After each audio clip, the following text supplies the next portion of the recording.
Hey everybody, how are ya? I missed you this weekend, but I'm going to talk a little bit about the 10 principles of yoga. I've given you these handouts already and I hope you've read them, but let's go over them a little bit and see if you really do understand them. So the first principle of yoga, as my teacher George Firestein sets out, is yoga is what is traditionally called a liberation teaching, or Moksha Shastra. Moksha Shastra is to liberate us from the limited notion of who we think we really are. We habitually identify with our particular mind-body possessions and things, which we often treat like possessions. But this mental emotional habit, according to yoga, is really a profound and fateful misidentification. It keeps us stuck in our behavioral grooves, causing us to experience suffering. Remember, suffering in yoga, we call it dukkha, over and over and over again. So remember, the first principle of yoga in this 10 principles would be that yoga is a liberation teaching.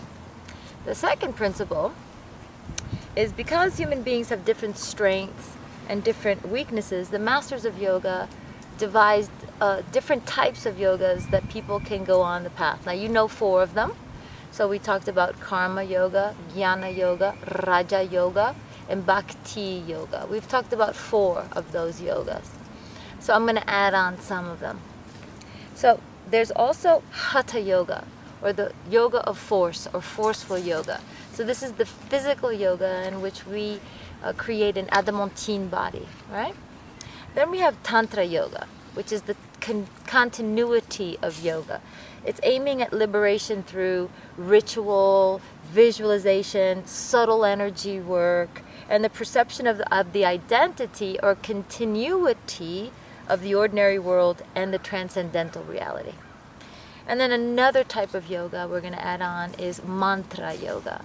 Mantra yoga is the yoga of potent sound, aiming at liberation through recitation, aloud or mental, of an empowered sound such as Om, Ram, Tam, Sam, Him, Krishna, Hare, whatever it is that you feel that it's a good mantra. It will create this potent energy or vibration through your body. Also, in the past, gurus would give mantras to people or to their disciples. And this mantra yoga is often more inclined toward a tantric yoga tradition. These 7 branches are alternately portals into the mystery of yoga, and that thus have our own consciousness. The third principle of yoga I want to talk to you about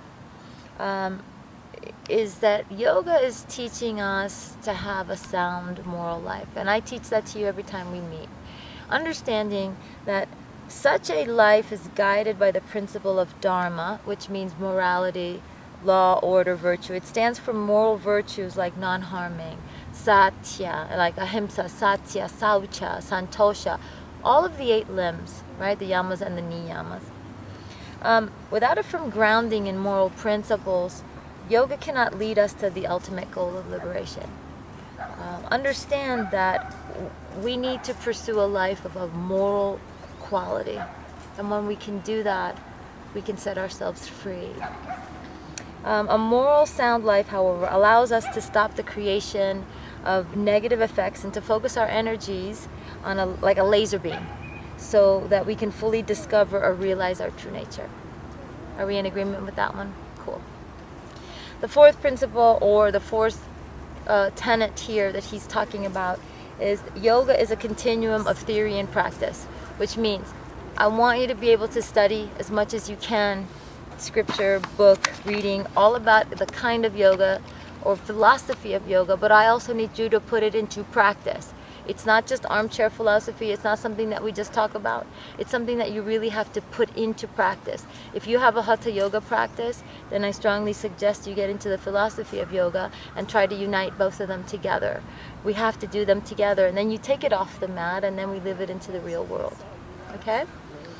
The 5th principle, however simple a particular yoga approach may be, all approaches require a profound commitment to your self-transformation. 6. Yoga compromises numerous practices, both physical and mental.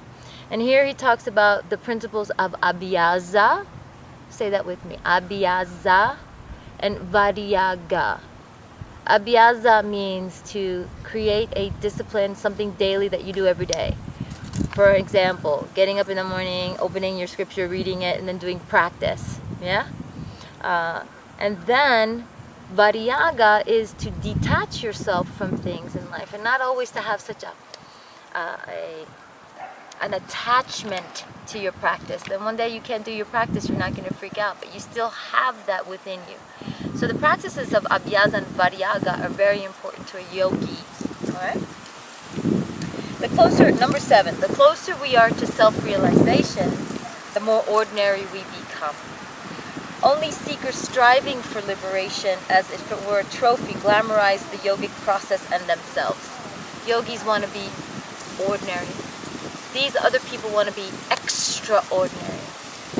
The more divine we become, the more ordinary we become. And everything in this world just seems right as it is. That needs no bling to it. Alright? Number 8. In all yogic practices, there is an element of grace. And in Sanskrit, we call it prasada. Prasada is grace. There's always this grace that falls upon you.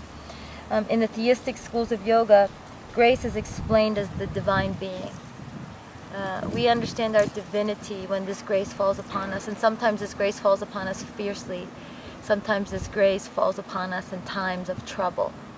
Right? We go through this discomfort and we feel this enormous peace that falls upon us. But unless we are aware of what is going on, we're not going to be able to explain it or to understand it as being a divine being or divine presence that lives within us.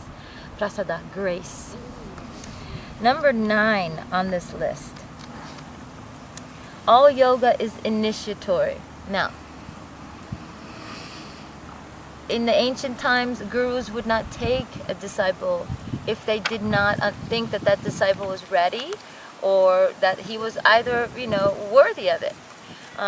But in today's day and age, anyone can take a certification to teach, and it's different, right? Yoga is initiatory.